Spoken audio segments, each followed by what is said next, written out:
One TV special report.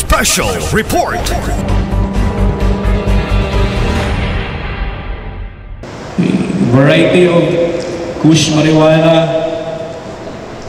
Wala ni siya sa Pilipinas. Pero for the sake of this discussion, moni yung mga variety. Number 3 is the ecstasy. Okay?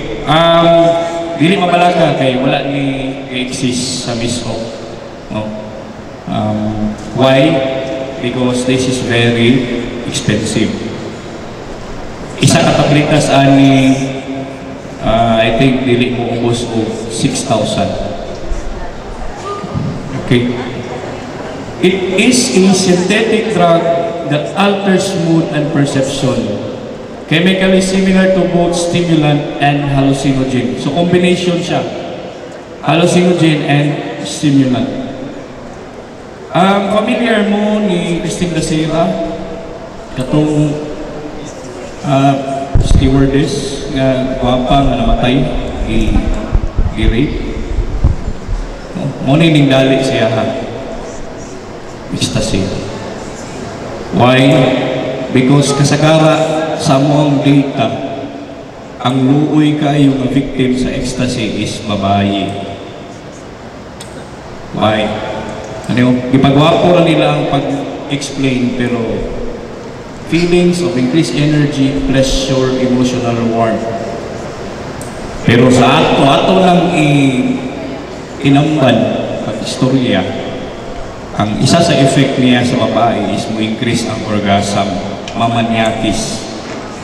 Muna makita na ito nasa salita dito nga butangan ang ilang hilim nun ng ecstasy. Pataka na lang sayaw niya sa bar, pataka na lang panghalok, pataka na lang kakus. It will end up eventually to rape. Labi lang ang uban, mga malditong mga lalaki. Okay. Yes, ecstasy. And ang ecstasy, dili lang tablet form. Siya yung liquid ecstasy. Okay, mo na yung mga nakadakop na mo previously ecstasy. It is also called club drugs. Also used as a date rape drug. Date rape drug. So girls, amping sa mga kauban. Very dangerous when mixed with alcohol. Okay, this one, ano yung gingon? Liquid X or liquid ecstasy. Kaya lang ginapatulo lang. Tingala mo ang inyong iinom flavored beer, pero nikalit lang mo orak. That is the effect of liquid X. Common signs of drug use. Number 1, stealing items which can be readily sold. Tingala mo na mawala na ang rice cooker sa balay, cellphone, alahas, or worse, gamit sa office mate, no? Mawala. Isa na sa karakteristik sa drug use. Unusual borrowing of money from relatives and friends. Alas 12 na ko mutchat, pre, gusto na sa ko Gcash po. No, manghasol, gami kadlahong na ko, magsigig pangitag Gcash. Association of known drug abusers. Changes in attendance in work. Lag-in og buntag, di na mo lag-in og hapon. Mawala na kalit. And abrupt changes in overall attitude. Irritable, discourteous, and aggressive. Dali kayo masuko. Paranoid. Abig siya ang ilibak din ay guilty naman. And poor physical appearance. Tingala mo, wala na alot, wala na ligo, wala na alot, baho na kayo, baho ulo, baho bakba, baho singot. That is true. Why? Ang toxic manifest kita. Katong chemicals nga nanunod sa imong lawas, i-release na sa body, pinaagi sa sigot. Ang shampoo user, bahala pag unsaon na niya shampoo. Masimutan mo ng ulo, baho yun ang singot, baho ng ulo. Baho ginhawa because of the chemical. And wearing sunglasses at inappropriate times. Palag na sa office, nasa room, antipara. Para dili makita or mahalata iyahang mata. Anawa ang mata sa imong katapad palihog. Kaya basin mo ka.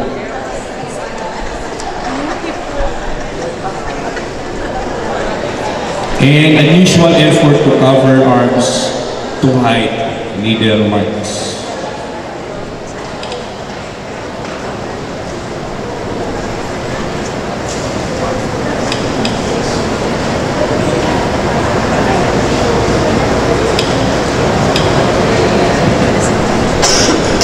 Why do people get addicted?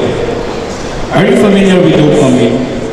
Natay itawag sa ato ang lawas nga dopamine. They call it the happy hormone. Every time malipayon ta, every time high moral ta, ga-release ang atong brain, happy hormone. Eventually, pag ang tao gamit og methamphetamine hydrochloride, gina-trigger niya ang ato ang utok sa mo-release of dopamine. Reason nga nung maka-feel of euphoria or euphoric effect ang tao. No?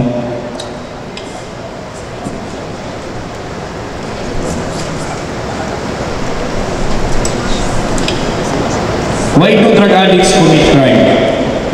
Because of the deterioration of mental health. No, nag-deteriorate na ang ilang perception, orientation, memory, and judgment. Way back 2020, na-assign ko Bukidnon.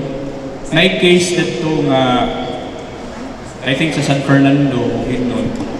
Na-case dito, ma'am sir, lola, like 72, 73 years old. Girape ko 20, 21 ano. Kaguman gipatay. So, i-aresto pag interview, pag interview ang iyahang paglantaw kang lola kay mo kasagsagan sa kasikatan ni Iban Alawin. No? Iyahang paglantaw kang lola kay si Iban na dito sa tabay. So, girape si lola at ipatay. Which is, nag-deteriorate na ang ilang orientation. Maulang matanggan nyo sa palita, I guess, sige nyo mag-Facebook mo. Wala na siguro yung Facebook din. No? Mamaw anak, nagkaon, itikmas na kalinsan. Ban. Pinaka-latest, katong sa Paribet. Yung mama, yung patay, like 16 years old ang lalaki na anak. Ipatay niya si mama. Itaguhan niya sa kwarto for 6 days. Kung wala na untol ang ulod sa lawas, wala na ni Maho, di na mahibalaan. Why? Because of simple drugs.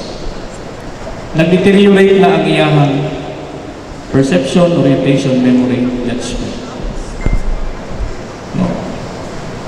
GMT lighter. Sir, parcel, posindritso. Ano man? Yang una-una, acid. No? Ang mga drug addict, advance yan mag-isip. No? To the point na naitabili sa ilang kisame, acid sa piliya, sulod sa balay. No? Joke sa kuminaw, pero naay mga inana na level na sa mga addict.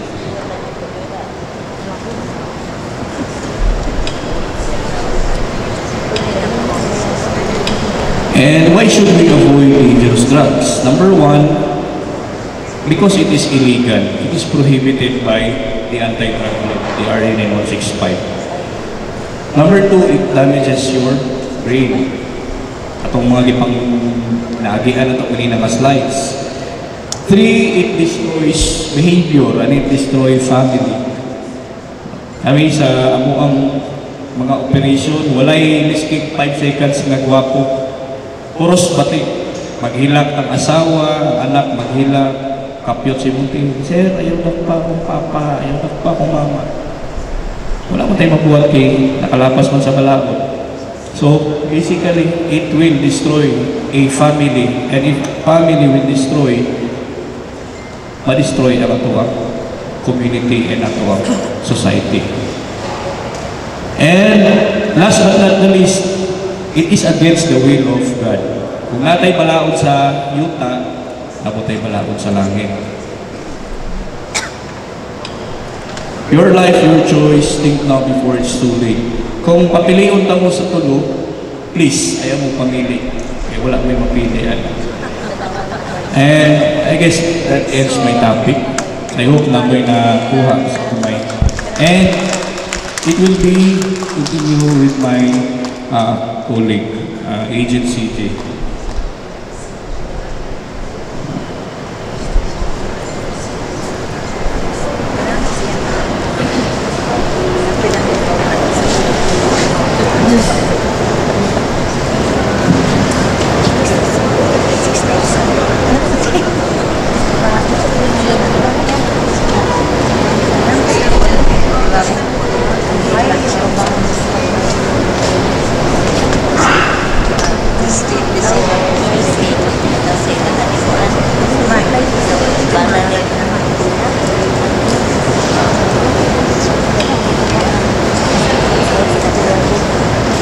Maayong hapon sa tanan. Good afternoon to each and everyone.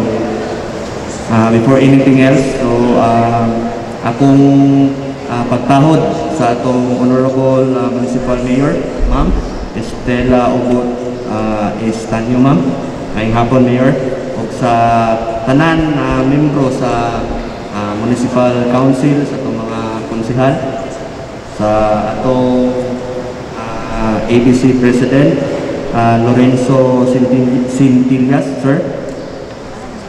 Atong SK Chairman Christian Limbaga, sir, maayong hapon. O sa atong Municipal Local Government Officer, DILG MLGOO, Mr. Alfredo Igar, sir, maayong hapon. Sa among counterpart from the Philippine National Police, Colonel or Major Ma'am Lilani Ubanan, correct me if I'm mistaken darang. Maayong hapon, Ma'am. Sa atong Bureau of Fire Protection, Fire Officer 1 Anisito Taylaran Jr., sir, maayong hapon. O sa among counterpart also from the Philippine Coast Guard, Petty Officer 2 Joseph Gamaya, sir, maayong hapon. Petty Officer 3 Kevin Siklot, sir, maayong hapon. So before anything else, ako diyang pailahila kong kagalingon.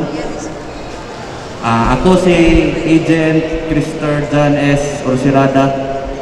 Bago ra po ko na-assign diri sa Misamis Occidental Provincial Office. Previously, I was assigned at the National Special Enforcement Team station at Zamboanga City. And then 2 years pa ko diri sa province, sa Miscop. And then in behalf of our provincial officer, Agent Elvis M. Taghoy Jr., so kami ang together with my senior agent, Agent Mark Andy Sir Borlat, and senior agent James Justin D. Serinya. So karon, ang akong topic is about the salient provisions of Republic Act 9165. So kani nga topic medyo boring, di siya ba? Boring. Mo ganahan nominaw ani. About man ni sa balaod. Dinsay nag-eskwela Ginoo. Taas kamot. Ay si Ma'am nag-eskwela Ginoo, di siya mo taas kamot. Ay kaulaw, Ma'am. Imo ang pride na nimo. Dinsay nag-eskwela Ginoo or public administration or legal management. So kani matakol na kan siya. So kung mo istorya ta about Sarian provisions, magsudlo nato ang balaod sa drug law enforcement, which is Republic Act 9165. Unsa man ang Republic Act 9165? Muna siya ang Comprehensive Dangerous Drugs Act of 2002. So kani nga balaod, no, as amended by Republic Act 10640, mo ni siya ang bread and butter ni PDEA o other law enforcement agencies nga ga-enforce sa anti-drug law. So later on, gina-encourage ta mo after mahuman o discuss sa topics, pwede mo interact sa amoa. So we encourage you to interact sa amoa para namoy gusto masayran or namoy mga clarification, mga comments, violent reaction, pwede na ninyo ipaabot sa amoa after sa discussion. So magsugod ta.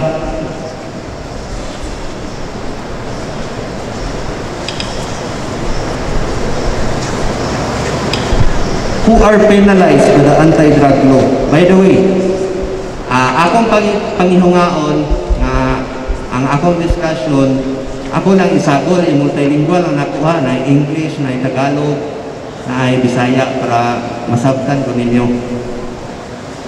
So, kinsa ang pwede matagaag penalty sa anti-drug law? Una, user. Ikaduha, pusher. Ikatulo, possessor. Ikaupat, cultivator, importer, manufacturer, financier, protector, cuddler.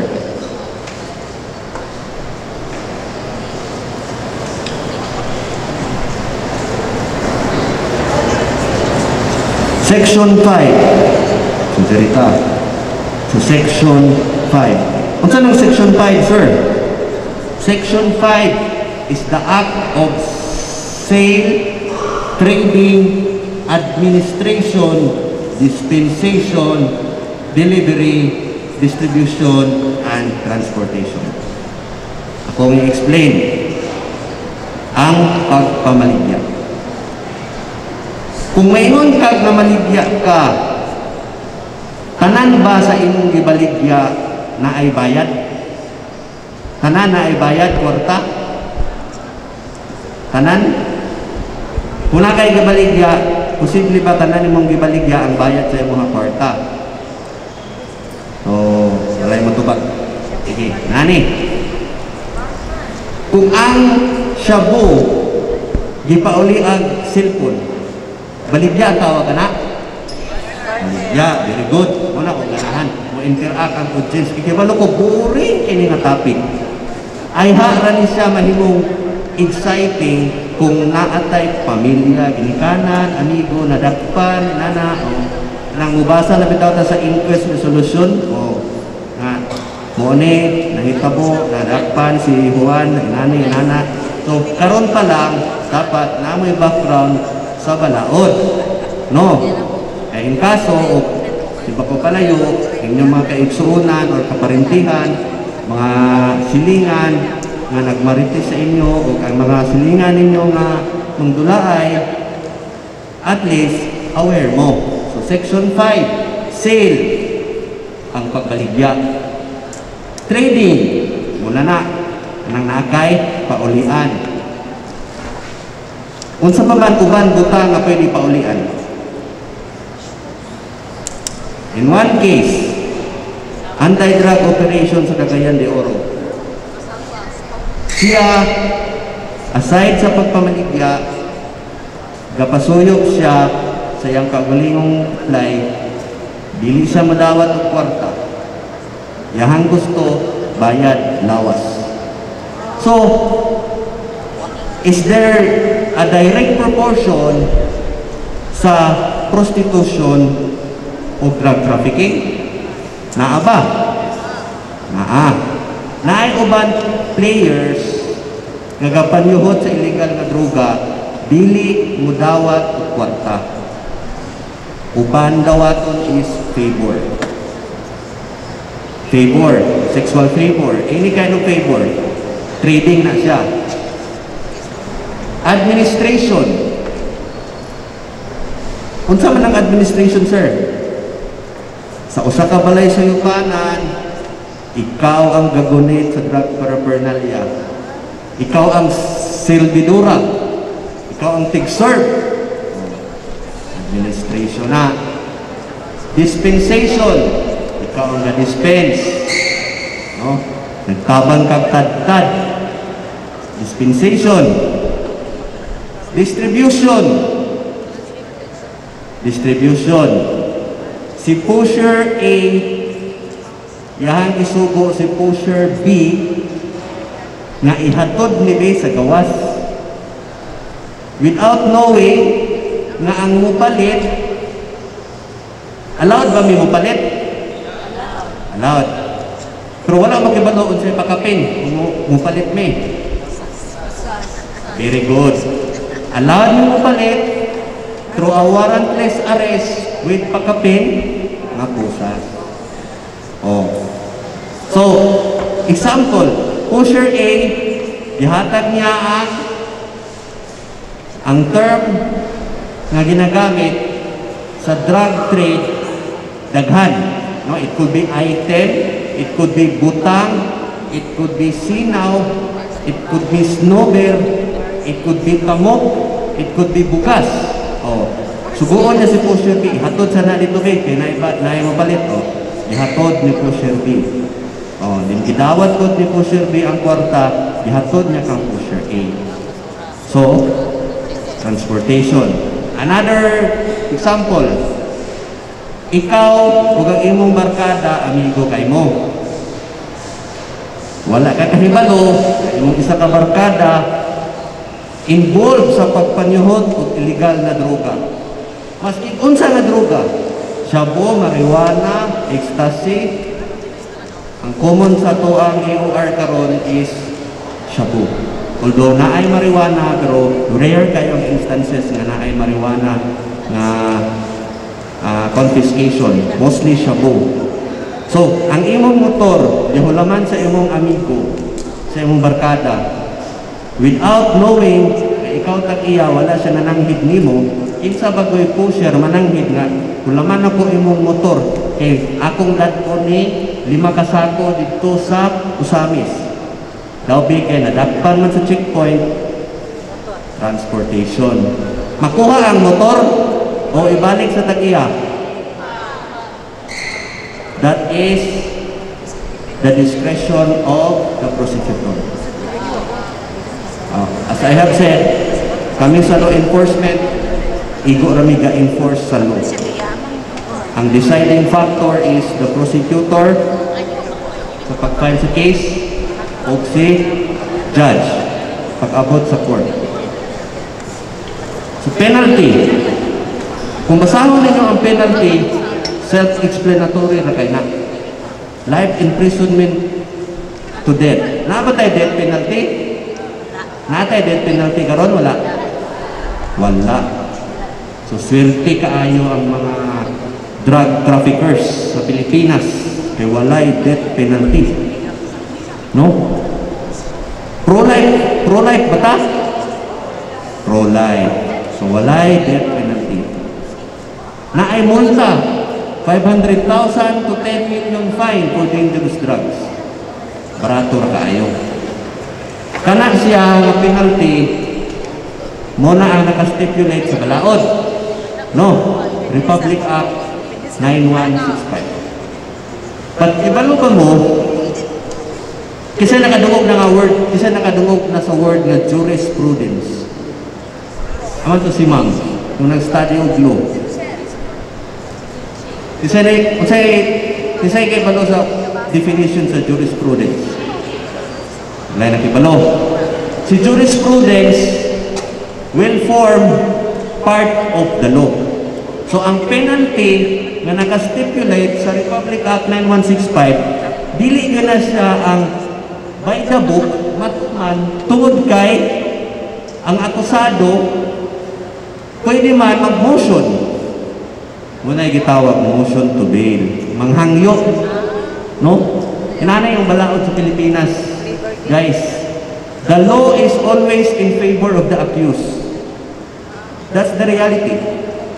Even sa among part, ang anti-drug operation, dili na siya mahuman sa pagtakop lang sa tao. Kay ang tao nga pusher o ang drugs, magdunga na siya. Di na siya pwede nga dili magdungan. That is Section 21, Chain of Custody. Ang pagdakop sa tao sa isa ka drug trafficker, dili dira mag-end ang anti-drug operation. Kundi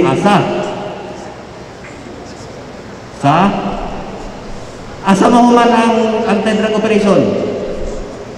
Conviction. As of now, natay less na conviction rate. Kumikan kay sa court pa lang na ay legal battle. Naapoy uban, naman tayo gitawag plea bargaining provision, nag-plea bargain. No? Wala may mabuhat. As law enforcers, wala may mabuhat. We have to abide by the rules of court. Kaya naapamantay, functioning na government. Napatay rule of law, napatay jurisprudence. So inaana, kani siya, awareness lang din ninyo, what is the drug law all about. So imprisonment, again, imprisonment of 12 years and 1 day to 20 years. Plus 100,000 to 500,000 fine for CPEX. Unsa nang CPEX? Kapantay man itong mga ingredients sa shabu ganina, moto ang CPEX. CPEX is the abbreviation for the word controlled precursors and essential chemicals. So CPEX. And for the protector, Cadler. Oh. So again, ang nakastipulate lang sa balaod.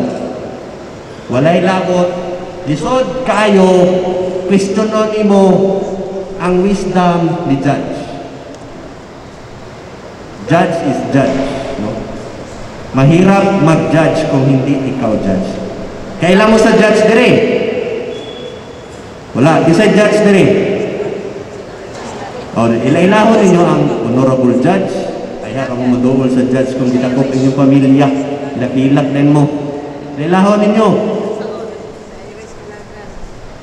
Sunod ta. Section 5 ha. Ikalimti ha. Unsa ng Section 5?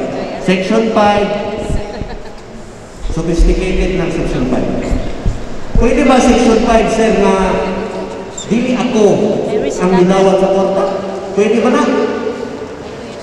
Pwede ba nga Section 5, dili ako ang ginawat sa korta? Dili kamo ang ginawat sa korta. Dahil tao ang ginawat sa korta. Pwede ba? Irish Ilagan. Wala. Nasa Jimenez. Pwede.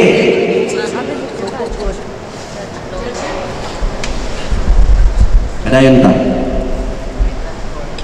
Section 6. Maintenance of bed, dive, or resort. Naay resort dito sa Tudela? Beach resort? Naay ni nga resort, ha?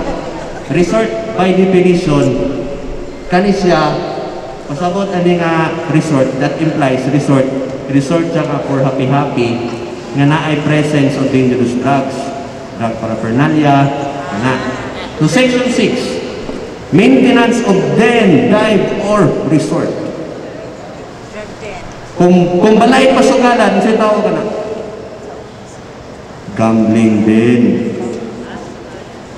Kung balay para makighilawas, sa'yo tao ka na. Sex din. Kung balay sa ipanan, sa'yo tao ka na. Drug din. Section 6, maintenance of den, dive, or resort. So sa Bisaya pa, nagmintinar ka og balay suyupanan. Ang imong balay with or without knowledge ha, imong gigamit nga balay suyupanan. Oh. Ang burden ng proof ana kang prosecutor o kang judge. Kay si PDEA, as mandated by law, we conduct intelligence-driven anti-drug operations and prosecute offenders who violate the provisions of Republic Act 9165. Mo na ni isa sa provisions. The Section 6, maintenance of den, dive, or resort. Balay suyupanan. Pwede ba ang balay suyupanan payag-payag? Pwede ba ang balay suyupanan tent? Pwede ba ang balay suyupanan trapa lang? Pwede. As long as fix ang structure. Pwede ba ang balay suyupanan sakyanan? Jurisprudence. Jurisprudence ay ito bang anak. So, unsay penalty? Again, life imprisonment. Oh, wala na ng death. Pro-life man ta. Oh. Kung yung senador o dili ka na death penalty, wala pa death penalty ang drug cases, di ba? Oh, unsay naa sa drug cases? Plea bargaining. Oh.